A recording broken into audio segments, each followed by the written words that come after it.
बहुत स्वागत। ब्रेक के बाद आचार्य प्रमोद कृष्णम कांग्रेस से निकाले गए हैं। 6 साल के लिए निकाल दिए गए हैं। बता दें, पार्टी के खिलाफ बयानबाजी लगातार कर रहे थे और इसी पर ही एक्शन लिया गया। ये बड़ी जानकारी इस वक्त आपको दे रहे हैं। आचार्य प्रमोद कृष्णम कांग्रेस से निकाल दिए गए हैं। 6 साल के लिए निकाल दिए गए हैं। बता दें, पार्टी के खिलाफ लगातार बयानबाजी वो कर रहे थे और उसी पर ही एक्शन लिया गया है। ज्यादा जानकारी के लिए शिवम हमारे साथ जुड़ गए हैं। शिवम, कांग्रेस के नेता बयानबाजी ना करें ऐसा हो नहीं सकता और ये कोई पहला मामला नहीं है। अब ये बड़ी हम कह सकते हैं कार्रवाई की कांग्रेस की तरफ से निकाल दिए गए हैं आचार्य साहब। देखिए, निश्चित तौर पर जो लेटर जारी किया गया है कांग्रेस पार्टी की तरफ से वो साफ ये कहता है कि जिस तरीके से बीते कई दिनों से आचार्य न सिर्फ अनुशासनहीनता कर रहे थे बल्कि बार बार वो पार्टी और पार्टी के स्टैंड के खिलाफ बयानबाजी कर रहे थे।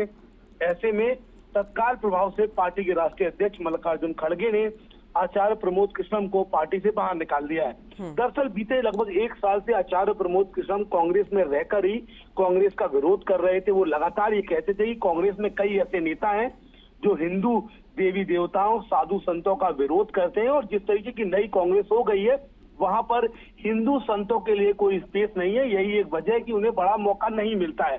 बीते दिनों आचार्य प्रमोद कृष्णम ने न सिर्फ पीएम मोदी से मुलाकात की थी बल्कि प्रधानमंत्री की भरपूर समर्थन किया था और इंडिया गठबंधन पर भी वो लगातार हमलावर। नीतीश कुमार ने इंडिया गठबंधन ने बयान दिया था कि इंडिया गठबंधन का अंतिम संस्कार हो चुका है। उसके बाद कांग्रेस पार्टी बेहद नाराज थी और दरअसल उत्तर प्रदेश कांग्रेस कमेटी जहां से प्रमोद कृष्णम राजनीति करते हैं उसने पहले ही इस बात की अनुशंसा पार्टी वैसे शिवम, इतनी शॉकिंग वाली ये खबर नहीं है, चूंकि कुछ ही दिन पहले आपको भी याद होगा कि किस तरह से लेटर जो है एक वायरल हुआ था। हालांकि कांग्रेस ने ऑफिशियल तौर पर किसी भी तरह का कोई बयान नहीं दिया था, पर राम मंदिर के न्योते पर बयानबाजी करना, अपने नेताओं को घेरना, लंबे वक्त से ये चीजें होती आ रही थी, तो शायद ये नौबत आनी ही थी। निश्चित तौर पर बीते काफी दिनों पहले ही आचार्य का जो है निष्कासन हो जाता, लेकिन जिस तरीके से राम मंदिर का समारोह हुआ वो एक बड़ा मुद्दा बना और आचार्य प्रमोद उस समारोह में शामिल हुए थे। ऐसे में पार्टी कतई ये संदेश नहीं देना चाहती थी कि वो राम मंदिर समारोह में शामिल होने की वजह से आचार्य को बाहर कर रही है। इसीलिए लगातार कुछ वक्त का इंतजार किया गया और बीते कई दिनों से, जैसा कि आपने बताया, मैं भी बता रहा हूं कि ऐसे घटनाक्रम हुए जिससे लगभग ये साफ हो गया था कि आचार्य पर कभी भी कार्रवाई हो सकती है। और मैं आपको ये भी बता दूं कि आचार्य प्रमोद कृष्णम इस कार्रवाई के लिए बिल्कुल तैयार बैठे थे। वो बीते काफी समय से वेट कर रहे थे। शिवम, आखिर इसे किस तरह से देखें? प्रधानमंत्री नरेंद्र मोदी से भी उनकी मुलाकात हुई है हाल ही में, तो इस मुलाकात के भी क्या मायने, क्या खास है कि उस तरफ रुख कर सकते हैं क्या? इतनी तारीफें करना, तारीफों के पुल बांधना, अपनी सरकार को ही घेरना, और अब तो निष्कासित भी हो गए हैं, तो जल्द वहां का रुख कर सकते हैं।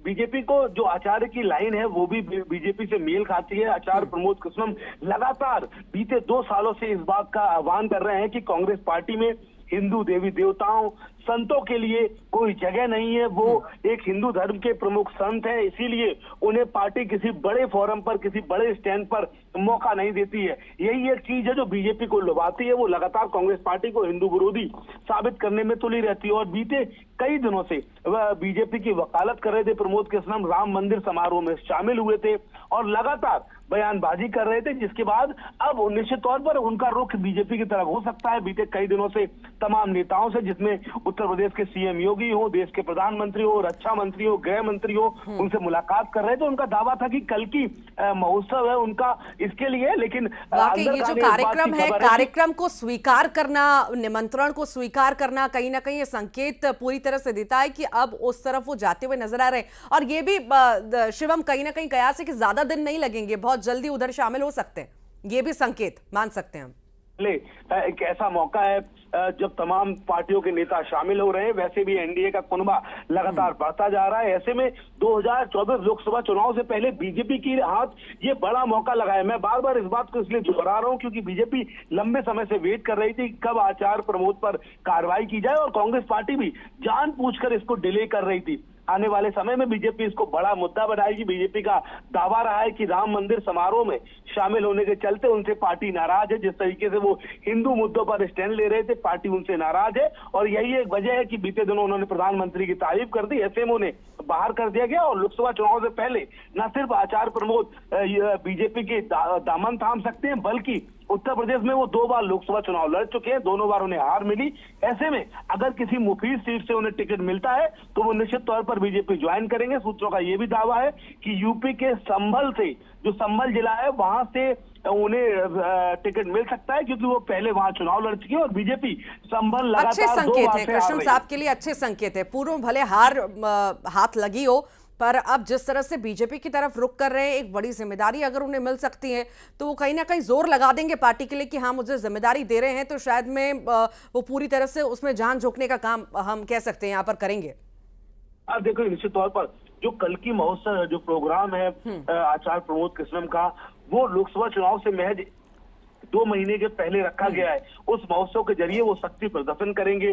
संभल जिस इलाके तो वो लोकसभा चुनाव लड़े हैं, वहीं पर उनका धाम है, वहीं पर वो कार्यक्रम है, और उसके जरिए ऐसा कहा जा सकता है कि वो शक्ति प्रदर्शन के साथ साथ जो लोकल की जनता है, पब्लिक है, उसे एक संदेश देना चाह रहे हैं कि वो भले ही कांग्रेस पार्टी में रहे, लेकिन जो उनका स्टैंड है वो हिंदू समाज के लिए, हिंदू देवी देवताओं के लिए। और ऐसे में बीजेपी एकमात्र ऐसी पार्टी है जो उनकी विचारधारा से मेल खाती है। यही एक वजह है कि उन पर कांग्रेस पार्टी ने कार्रवाई की, और आने वाले समय में अगर वो बीजेपी में शामिल होते हैं तो उनके पास तमाम तरीके के तर्क भी रहेंगे। हालांकि आचार्य प्रमोद कई मुद्दों पर पार्टी से असहमति जताते रहे थे, चाहे वो पुलवामा हमले के दौरान पार्टी का स्टैंड हो, पर एक बात यहाँ पर कृष्णम साहब को ये भी ध्यान रखनी होगी कि बयानबाजी यहाँ पर कांग्रेस में तो चल गई, अगर इस तरफ वो रुख करते हैं, ऐसे तीखे हमले बोलेंगे, अपनी सरकार को अगर घेरेंगे, तो ये सब वहां पर नहीं चलने वाला है। बहुत सोच समझ करके उन्हें आगे बढ़ना होगा। फिलहाल के लिए शिवम बहुत शुक्रिया जानकारी को साझा करने के लिए। और चलिए अब आगे बढ़ेंगे जिक्र मंडला का।